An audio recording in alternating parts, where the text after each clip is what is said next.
Bonjour. Au cours de la préparation du baptême pour l'enfant, les parents me posent souvent cette question. Le baptême, c'est quoi? Alors, le mot baptême vient du verbe grec baptizein, qui veut dire plonger, immerger. Le baptême est le sacrement de la foi en Dieu Trinité. Donc, le baptême immerge en Dieu au nom du Père et du Fils et du Saint-Esprit. Par ce rite, on devient enfant de Dieu dans son Fils unique, Jésus-Christ. Le baptême est le premier des sacrements. Il ouvre à l'alliance et à l'amitié avec Dieu. C'est une nouvelle dans le Christ qui fait devenir chrétien et entrer dans l'Église. C'est pourquoi la célébration du baptême commence par un accueil dans l'Église avec les parents et marraines qui présentent l'enfant à la communauté chrétienne. Et alors, par le baptême, le croyant révèle le Christ. C'est le sang du vêtement blanc. Et par le baptême, le croyant reçoit le Christ comme sa lumière. C'est pourquoi on remet au baptisé une petite bougie allumée au ciel pascal. Et par le baptême, le croyant marqué d'assaut, il entend qu'il est choisi. Soyez et aimés depuis toujours et pour toujours par Dieu. Cet amour gratuit et régénératif a la bonne odeur du sang crème, l'huile parfumée appliquée au cours du rite baptismal. Voilà quelques mots d'explication sur le sang, qu'est-ce que c'est le baptême. Merci beaucoup pour votre écoute et à la prochaine vidéo.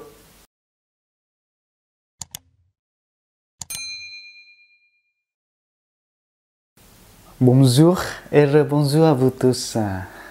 Alors, quelle est la signification du signe de croix? À la célébration du baptême, après avoir vous accueilli à l'église, le célébrant trace le signe de la croix sur la tête de l'enfant. C'est le signe du Christ par excellence. Vous, les parents, le faites aussi, ainsi que le parrain et la marraine. C'est le premier signe significatif du baptême. Le signe de la croix est un des gestes les plus fondamentaux de la prière chrétienne. Ce geste est accompli en touchant successivement le front, la poitrine, l'épaule gauche, puis l'épaule droite, tout en prononçant la formule au nom du Père et du Fils et du Saint-Esprit. Amen. Toujours fait au nom du Père, du Fils et du Saint-Esprit. Il rappelle en même temps que la mort du Christ sur la croix, la résurrection du Christ et la profession de foi trinitaire. Évidemment, en résumé, le signe de la croix exprime deux mystères. D'abord, il symbolise la foi en la Trinité chrétienne, en invoquant le nom du Père, du Fils et du Saint-Esprit. Enfin, il rappelle le sacrifice du Christ sur la croix pour le salut de l'humanité, le mystère pascal. Le signe de la croix résume ainsi le cœur de la foi chrétienne. Le fait que nous croyons en un Dieu unique et trinitaire et avec lequel nous tissons une relation d'amour en marquant notre corps de l'amour de Dieu, ayant envoyé Jésus son Fils pour notre salut. Nous devenons ainsi témoins de cet amour. Voilà, merci beaucoup pour votre écoute et à la prochaine vidéo. Alors, bonjour et rebonjour à vous tous. À chaque rencontre de préparation du baptême avec les parents pour les enfants, je posais toujours une question. Pourquoi voulez-vous demander baptême pour votre enfant? Et normalement, j'ai reçu les réponses très diverses et très discrètes. Et si cette question me posait, je vais répondre ainsi. Première raison, c'est pour devenir enfant de Dieu. Alors, la première raison pour laquelle je voudrais être baptisé, parce que le baptême étant un sacrement, il est le premier engagement pris par les hommes qui souhaitent suivre la voie du Seigneur. C'est un signe qui dit une parole, « Tu es mon fils bien-aimé, mon enfant bien-aimé », parole d'adoption et d'identité. Une fois que je suis baptisé, pour toujours que je vis au nom, je suis l'enfant bien-aimé de Dieu. Si un jour il m'arrive de quitter l'Église, je sais que ma place y restera toujours marquée par mon baptême et que je pourrai toujours revenir. Et la deuxième raison, je crois que Dieu veut que moi j'existe. Alors, la deuxième raison pour laquelle je voudrais être baptisé, parce que je crois que Dieu a réellement voulu que j'existe avec ma personnalité propre. Autrement dit, je crois que ma vie n'est pas du hasard. Non, non, certainement non. Je crois que Dieu a voulu que j'existe.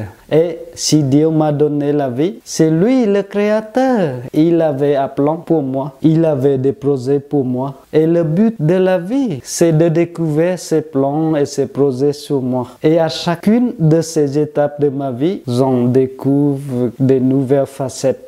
Il y a des choses qui s'éveillent et c'est bon signe. Dieu même, le Seigneur me protège et m'accompagne pour toujours. Et troisième raison, je dirais que pour faire partie de la famille de Dieu.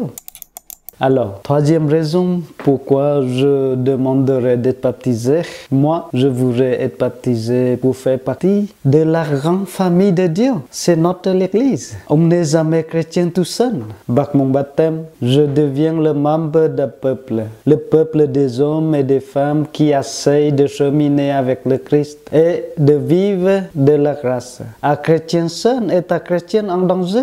Et comme nous le savons, le baptême est une fête. Ce jour-là, tous les membres de l'Église se souviennent qu'un jour, eux aussi ont été baptisés. À eux aussi, Jésus a été dit, « Tu es mon enfant bien-aimé ». On a besoin d'une famille spirituelle, c'est très important. Dieu ne m'a pas donné la vie pour que je traverse là tout seul. Non, non, j'ai besoin de rencontrer d'autres chrétiens qui croient que la vie n'est pas du hasard, que Dieu a voulu qu'ils existent. Et c'est souvent au contact avec d'autres, dans les échanges avec les autres, qu'on grandit spirituellement. Oui, parce qu'on a besoin des autres et de rencontrer d'autres chrétiens. Cela me permet d'avancer. C'est pour cela que j'ai besoin d'en rencontrer d'autres. C'est pour cela qu'on prend le temps de se réunir dans l'église ou dans les petits groupes de chants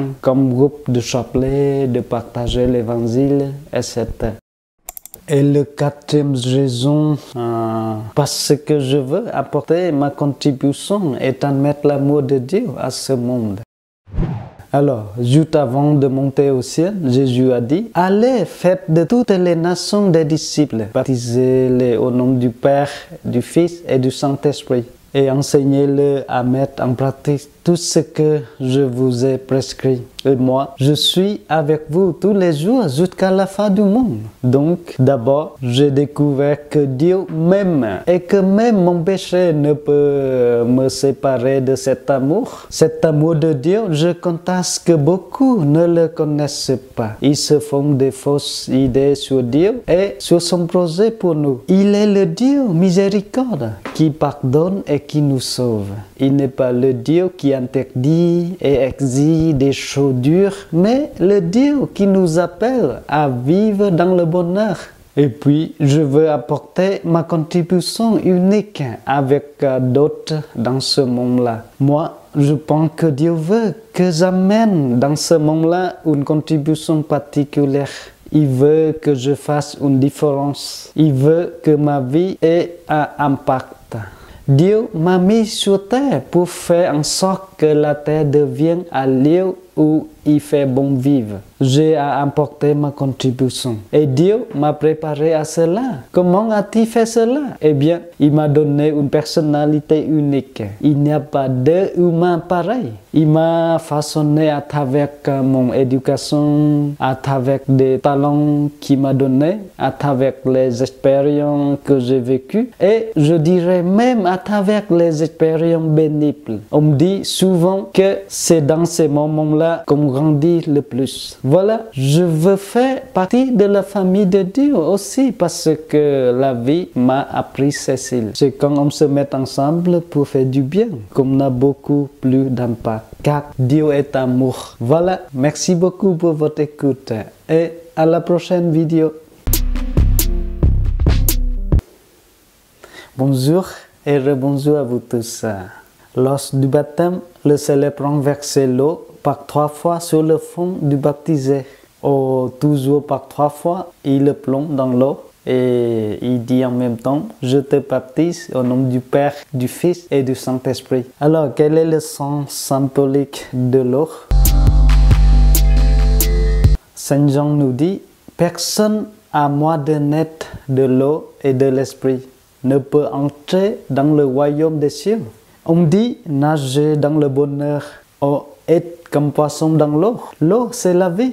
Pour les hommes, les bêtes, les plantes, surtout dans les pays souvent secs comme le pays de Jésus où on cherche le puits. Pas de vie sur terre sans présence de l'eau. L'eau nourrit la vie. Elle est sa condition et son synonyme. C'est pourquoi l'eau est le symbole du baptême. Être baptisé, c'est plonger dans l'amour de Dieu. Le baptisé est plongé dans la mort et la résurrection de Christ. Il meurt au péché, renaît d'une vie nouvelle. Il y a d'autres significations de l'eau aussi. L'eau renvoie à la promesse de Jésus de donner une eau vive qui comble la soif de l'homme pour toujours. L'eau renvoie enfin à la victoire du Christ sur le mal et la mort. L'eau sert aussi à laver. Avant Jésus, Jean le Baptiste, le prophète, plongeait les gens dans l'eau de Jourdain pour qu'ils soient comme lavés de le péché. Et enfin, pourquoi on doit verser l'eau par 3 fois? Alors, parce que le baptême est le sacrement de la foi en Dieu Trinité. Dieu Trinité. Donc, le baptême immerge en Dieu au nom du Père et du Fils et du Saint-Esprit. Voilà, merci beaucoup pour votre écoute et à la prochaine vidéo. Bonjour et rebonjour à vous tous. Pendant la célébration du baptême, le célébrant marque sur le fond d'enfant avec le sang crème. Alors, que signifie le sang crème? Le sang crème est symbole de l'Esprit Saint. Le sang crème est l'huile parfumée consacrée lors de la messe chrismale, le jeudi saint, une messe qui réunit tous les prêtres de diocèse autour de l'évêque. Cette huile est utilisée également pour les confirmations, les ordinations et symbolise la bénédiction de Dieu. C'est aussi l'huile de sang qui était utilisée lors du sacre des rois et des reines. La tête du baptisé en est marquée en signe de bénédiction que l'Esprit Saint est de ses dons dans son âme, comme l'huile pénètre ce qu'elle touche. L'onction d'huile sainte fait identifier celui qui la reçoit au Christ, prêtre, prophète et roi. On utilise le sang crème pour les sacrements que l'on ne reçoit qu'une fois, parce que l'huile symbolise ce qui est indélébile. Quand on est marqué par le sang crème, on est marqué à tout jamais par l'amour de Dieu. Voilà, merci beaucoup pour votre écoute et à la prochaine vidéo. Que Dieu nous bénisse. Bonjour et rebonjour à vous tous. Alors, pendant la célébration du baptême, l'enfant est revêtu de vêtements blancs. Donc, dans cette vidéo, nous allons découvrir que signifie le vêtement blanc. Le vêtement blanc du baptisé souligne les effets positifs du sacrement. Après l'onction de sang crème, l'enfant revêtu d'un vêtement blanc. Si l'enfant est déjà habillé de blanc, on lui ajoute un accessoire blanc supplémentaire, comme un bonnet par exemple. Selon les paroles que le prêtre prononce à ce moment-là, le vêtement blanc est le signe de sa nouvelle naissance, sa nouvelle création dans le Christ. Le vêtement blanc est le signe visible de la grâce du baptême. Le vêtement blanc symbolise la pureté, mais ce n'est pas la seule signification du vêtement blanc. Le fait de revêtir un nouvel habit dont la couleur éclaire le baptisé rappelle la nouvelle vie qui commence. Lors de la transfiguration, le Christ est revêtu d'un habit éclatant de blancheur, symbole de son intimité avec Dieu, à laquelle est invité le baptisé. Vous avez revêtu le Christ, nous dit Saint Paul. Le vêtement blanc est le signe du Christ ressuscité que nous avons revêtu. Et d'autres significations du vêtement blanc, c'est renoncement au vieil homme, devient homme nouveau, vie nouvelle. Ayant de revêtir le vêtement blanc, il s'agit de quitter ces vêtements, non pas pour renouer avec l'innocence angélique, mais pour marquer l'acceptation de sa pauvreté, de ses limites. Se retrouver nu comme au jour de sa naissance, abandonner sa vie d'avant. Et d'autres significations, c'est retrouver la dignité et la liberté. Dans la parole du Fils prodigue, le Fils quitte son Père, puis découvrant sa nudité spirituelle et sa misère morale, il décide de revenir. Car mon fils que voici était mort et il est revenu à la vie. Il était perdu et il est retrouvé. Ainsi en est là au baptême. Le vêtement nouveau est habit de dignité et de liberté redonnée au fils retrouvé. Voilà. Et d'autres significations de vêtements blancs et aussi vers le royaume. Le vêtement blanc est le vêtement de salut, selon Isaïe. Ceux qui marcheront avec le Seigneur sont habillés de blanc. Les élus au ciel sont revêtus de robes blanches. Le vêtement blanc est signe de ce monde brillant et resplendissant, auquel le baptisé est appelé. Voilà, merci beaucoup pour votre écoute et à la prochaine vidéo. Bonjour et rebonjour à vous tous. Alors, pendant la célébration du baptême, le célébrant va allumer un siège au siège pascal et le remettre au parrain ou à la marraine. Alors, que signifie le siège du baptême? Le siège est la lumière du Christ. Le Christ est la lumière du monde. C'est sous cette lumière représentée par le siège pascal que le prêtre baptise.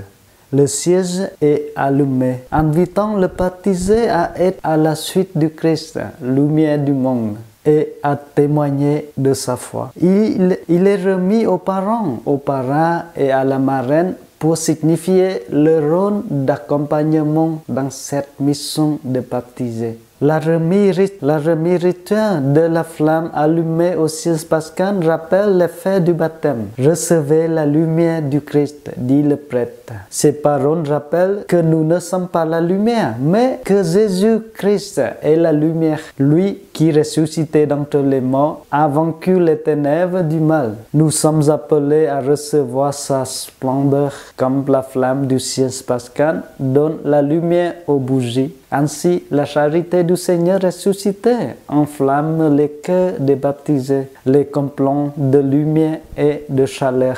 Et c'est pourquoi, dès les premiers siècles, le baptême s'appelait aussi illumination. Et celui qui était baptisé était dit l'illuminé. La présence vivante du Christ a protégé, défend et est dilatée en nous. Et lampe qui éclaire nos pas, lumière qui oriente nos choix, flamme qui réchauffe les cœurs pour aller à la rencontre du Seigneur, nous rendant capables d'aider ceux qui suivent ce chemin avec nous, jusqu'à la communion inséparable avec lui. Voilà, merci beaucoup pour votre écoute et à la prochaine vidéo.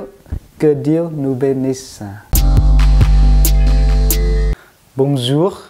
Alors, il est une question intéressante. Au cours de préparation du baptême de leurs enfants, les parents me posent cette question. Combien de fois peut-on être parrain ou marraine? Alors, le choix d'un parrain et d'une marraine est important. Il s'agit de personnes sur qui l'enfant doit pouvoir compter à long terme. Il est indispensable de choisir des personnes de confiance. On peut être parrain ou marraine plusieurs fois, sans limite autre que le bon sens. Accepter cette mission suppose d'avoir le temps et la disponibilité du cœur pour vivre une relation survie avec ses filleuls. C'est pourquoi il convient d'évaluer de façon prudente et réaliste combien de filleuls on peut accompagner. Voilà, merci beaucoup pour votre écoute et à la prochaine vidéo. Bonjour. Au cours de la préparation du baptême de leur enfant, les parents me posent souvent cette question. Est-il obligatoire d'avoir un parrain ou une marraine? Alors, ma réponse est oui ou non. Tout d'abord, oui, parce qu'à baptême, il est nécessaire d'avoir au moins un parrain ou une marraine. Parce que la mission est indispensable aux baptisés. Si un parent ou le futur baptisé ne trouve pas de parrain ou marraine, il faut en parler avec le prêtre qui prépare le baptême. En cas de grave nécessité, et cela reste une exception peu souhaitable, on peut baptiser sans parrain ni marraine. Le parrain et la marraine s'engagent à développer un lien d'affection particulière avec le filleul. Ils établissent avec lui une relation d'échange, d'écoute et de confiance.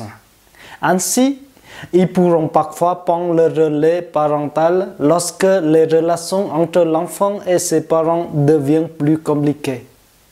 Le choix de parrain-marraine doit donc être bien réfléchi. Il est important, lors du baptême, de choisir un parrain ou une marraine, même si ce n'est pas obligatoire d'avoir à la fois l'un et l'autre. Mais il est essentiel d'avoir au moins l'un des deux. Alors, il arrive parfois que les parents souhaitent donner deux parrains ou deux marraines à leur enfant. Ce n'est pas autorisé par le droit canonique, mais parfois l'Église accorde cette demande. Cette décision revient aux parents qui choisissent selon le cœur et l'affinité. Quoi qu'il en soit, ce choix des parents devra être discuté avec le prêtre qui est baptisé leurs enfants. Et enfin, la réponse est non obligatoire en cas de grave nécessité. Par exemple, s'il y a danger immédiat, enfant à l'article de la mort, situation de persécution dans laquelle il n'y a ni prêtre, ni diacre, etc. N'importe qui peut donner le sacrement baptême, même un homme chrétien, pourvu qu'il veuille au moment du baptême ce que l'Église veut en procédant au sacrement. On peut exceptionnellement baptiser un enfant sans ni parrain ni marraine. Voilà, il y a quelques explications sur cette question. Merci beaucoup pour votre écoute et à la prochaine vidéo.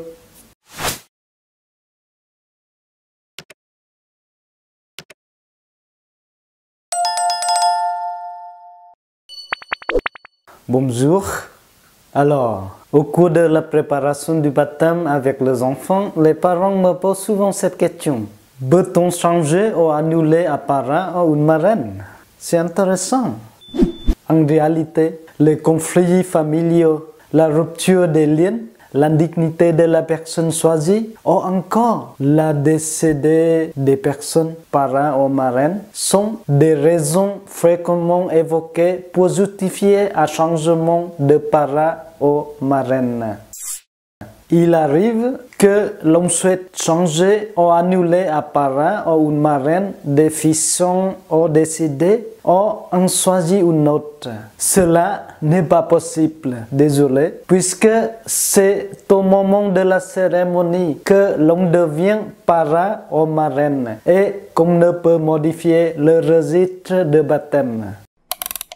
Évidemment, si le parrain ou la marraine de l'enfant est décédé, les parents peuvent choisir quelqu'un pour remplir sa mission sans emporter le titre. De même, si le parrain ou la marraine s'est montré gravement déficient, auquel cas il convient de lui faire connaître la décision. Il sera souhaitable ensuite, au moment de la confirmation, que la personne choisie pour tenir lieu de parrain ou de marraine de baptême devient parrain ou marraine de confirmation.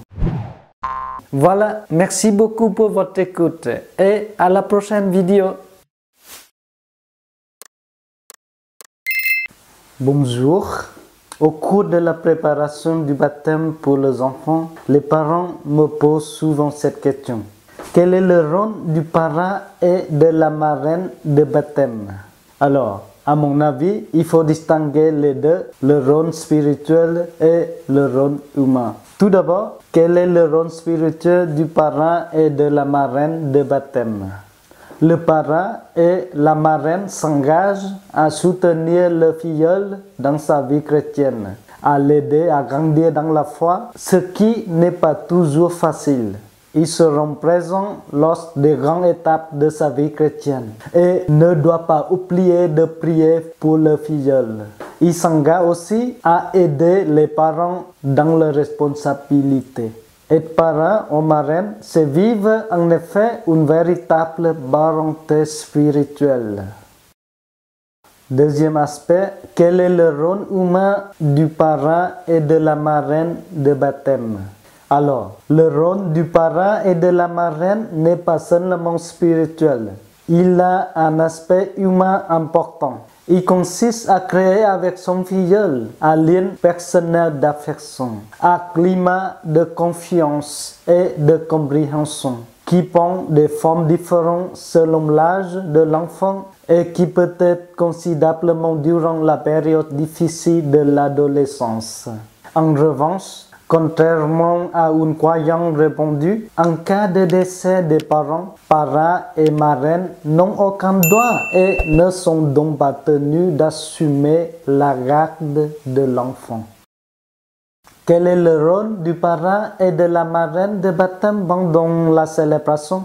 Au début de la célébration, sur la demande de célébrant, il se dit conscience de la responsabilité qu'il assume. Souvent, on leur demande de lire des textes ou de lire la prière universelle. Il proclame la foi de l'Église avec les parents du baptisé. La marraine revêt le baptisé d'un vêtement blanc. Le parrain reçoit du célébrant le siège de baptême allumé au siège pascal, c'est lumière du Christ ressuscité. Les parrains et marraines signent le registre de baptême et peuvent se voir demander par les parents de rédiger les intentions de prière. Voilà, merci beaucoup pour votre écoute et à la prochaine vidéo. Bonjour. Alors, au cours de la préparation du baptême de leurs enfants, les parents me posent souvent cette question. Sur quels critères choisir un parrain et une marraine?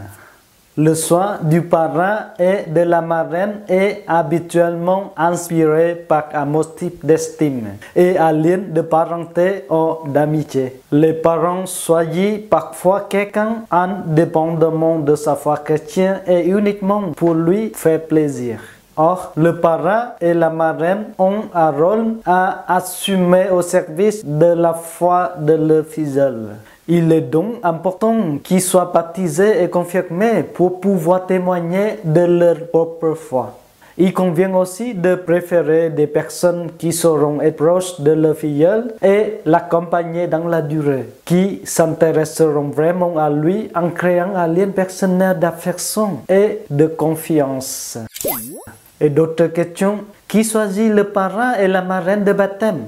Alors, normalement, dès l'âge collège, ça veut dire plus que 7 ans, c'est à l'enfant ou à catéchumène adulte de choisir son parrain et sa marraine. Et maintenant, une question importante, quelles sont les conditions pour être parrain ou marraine? Alors, tout d'abord, c'est être baptisé dans l'Église catholique et confirmé. Ensuite, avoir la foi, car pendant la célébration du baptême, le parrain et la marraine proclament la foi de l'Église. Et ensuite, mener une vie chrétienne pour pouvoir en témoigner de façon cohérente et vraie auprès de leur filleul. Et puis, avoir plus de 16 ans pour garantir la maturité suffisante. Avoir les aptitudes et l'intention de remplir cette fonction. Et finalement, ne pas être le parent de l'enfant, puisque le parent et la marraine ont un rôle complémentaire de celui des parents. Voilà, merci beaucoup pour votre écoute et à la prochaine vidéo.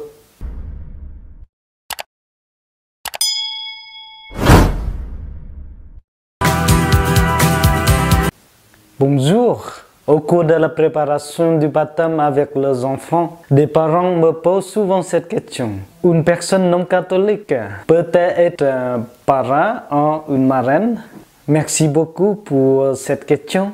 Alors, comme nous le savons souvent le cas aujourd'hui, quand l'un des deux parents ou marraines n'est pas baptisé, ou bien appartient à une autre religion, évidemment. Alors, une personne non catholique, même baptisée dans une autre confession, ne peut pas être parent ou marraine, à l'exception d'une personne orthodoxe, si reconnue appropriée pour la mission. Ce refus vient de ce que le parent et la marraine ont une mission par rapport à l'Église catholique. En revanche, cette personne non catholique peut être témoin du baptême et signer comme tel le registre de baptême. Le témoin a un rôle humain, mais pas de mission ecclésiale. En plus du témoin, l'enfant doit toujours avoir au moins un parent ou une marraine catholique. Voilà, merci beaucoup pour votre écoute et à la prochaine vidéo.